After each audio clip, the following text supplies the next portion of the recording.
Hi everyone, मैं हूं आकाश रजक और आप देख रहे हैं आरएस फिल्म्स प्रोडक्शंस। आज का जो वीडियो है ये बेस्ड है एक कमेंट पर और कमेंट किया है पंजाबी क्रिएशंस 1 ने। इन्होंने लिखा है, यदि सारी स्क्रिप्ट नहीं बीच बीच में चोरी की हो, स्क्रिप्ट को तोड़ मरोड़ कर न्यू स्क्रिप्ट बना ले तो फिर हम कुछ कर सकते हैं। देखिए, इनका क्वेश्चन मैं आप लोगों को पहले समझा देता हूँ। इनका कहना ये है ना कि सपोज मान लीजिए किसी प्रोड्यूसर ने या फिर कोई ऐसे पर्सन है जो फिल्म इंडस्ट्री से जुड़े हुए हैं, क्योंकि फिल्म इंडस्ट्री से जो जुड़े हुए नहीं है वो तो ऐसा काम करेंगे नहीं। तो जो फिल्म इंडस्ट्री से जुड़े हुए अगर कोई पर्सन या फिर कोई प्रोड्यूसर ऐसा करते हैं कि आपकी स्क्रिप्ट को पूरा नहीं, वो तोड़ मरोड़ कर कुछ कुछ पार्ट्स को वो ले लेते हैं और एक नई स्क्रिप्ट बना देते हैं, यानी आपकी स्क्रिप्ट को तोड़ मरोड़ करके वो एक नई स्क्रिप्ट बना देते हैं, तो फिर क्या होगा? आप कुछ कर सकते हैं क्या? आप उन पर कॉपीराइट क्लेम कर सकते हैं? तो इस क्वेश्चन का जवाब मैं आप लोगों को इस वीडियो में देने वाला हूँ। बड़ा ही इंटरेस्टिंग क्वेश्चन है, तो वीडियो में पूरा लास्ट तक बने रहिए। चलिए शुरू करते हैं। तो देखिए, बात ऐसी है ना कि सबसे पहले आपको अपने स्क्रिप्ट को या फिर लिरिक्स को सेल करने से पहले उसे रजिस्टर जरूर करवा लेना चाहिए। अगर रजिस्टर्ड है तो फिर आप आधा खेल वहीं जीत लेते हैं। अब इस पर क्या है कहना, मैं आप लोगों को बताता हूँ। जैसे आपकी स्क्रिप्ट को किसी ने तोड़ मरोड़ दिया और आपकी किसी पार्ट्स को उन्होंने यूज कर लिया, तो भी आप उन पर कॉपीराइट क्लेम कर सकते हैं। कैसे कर सकते हैं?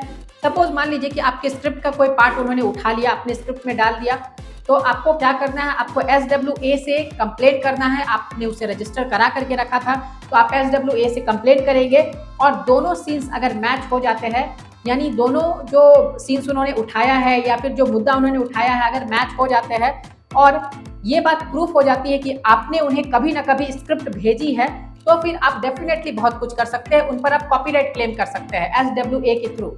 तो कभी भी आप किसी को भी स्टोरी देते हैं, स्क्रिप्ट देते हैं, तो उन्हें ईमेल के जरिए दीजिए। ईमेल के जरिए देंगे तो क्या होगा ना कि ये बात तो प्रूफ हो जाए कि आपने उन्हें दिया है। अब आपकी स्क्रिप्ट में जो सिचुएशन है सेम हूबहू उनकी स्क्रिप्ट में भी सिचुएशन आ जा रही है बीच बीच में, तो फिर ये तो प्रूफ हो जाएगा कि आपके स्क्रिप्ट को तोड़ मरोड़ कर उन्होंने बना लिया है। तो ये बात है।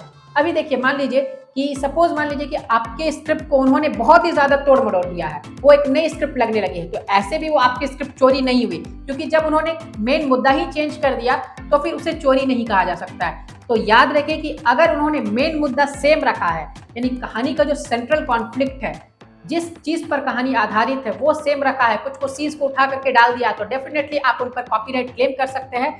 लेकिन आपको ये प्रूफ करना होगा कि आपने कभी ना कभी उन्हें वो स्क्रिप्ट दिया है। तो आप ईमेल के जरिए देंगे तो इस तरीके से आप सेफ साइड में रहेंगे। और यदि मान लीजिए कि आप ऐसा प्रूफ नहीं कर पाए, तो हो सकता है कि आपकी वो स्क्रिप्ट हाथ से चली जाए, यानी उन्होंने तोड़ मरोड़ कर अगर बना लिया है तो फिर आप कुछ ना कर पाए। लेकिन आपने ईमेल के जरिए अगर दिया है तो आप ऐसा प्रूफ कर सकते हैं। तो अगर मान लीजिए यहाँ पर एक बात और भी है कि सपोज उन्होंने पूरी की पूरी स्क्रिप्ट को बदल करके कहानी का सेंट्रल कॉन्फ्लिक्ट ही खत्म कर दिया, तो फिर कोई फर्क नहीं पड़ता ऐसे भी, क्योंकि कहानी का मेन मुद्दा ही बदल जाता है, तो उससे कोई दिक्कत नहीं है। और एक बात और है कि अगर मान लीजिए कि कुछ कुछ सीन्स जो है ना वो कॉमन सीन्स होते हैं, तो उन कॉमन सीन्स पर आप कॉपीराइट क्लेम नहीं कर सकते। सपोज मान लीजिए कि आप डाइनिंग टेबल पर बैठे हुए हैं, फैमिली मेंबर्स है, और वहाँ पर कुछ ऐसी बातें होती है जिस पर वो गुस्सा होकर के हीरो जो है वो चला जाता है अपने बेडरूम में, या हीरोइन जो है वो गुस्सा होकर के बेडरूम में चली जाती है। तो इस तरह का सीन जो है ना ये कॉमन सीन्स है। तो इस तरह के सीन्स पर अगर आप कॉपीराइट क्लेम करेंगे तो कोई फायदा नहीं है। तो कॉमन सीन्स पर नहीं, सेंट्रल कॉन्फ्लिक्ट पर आप कॉपीराइट क्लेम कर सकते हैं। तो उम्मीद करता हूँ कि आपको जवाब मिल गया होगा। तो इसी बात पर कर दीजिए वीडियो को लाइक,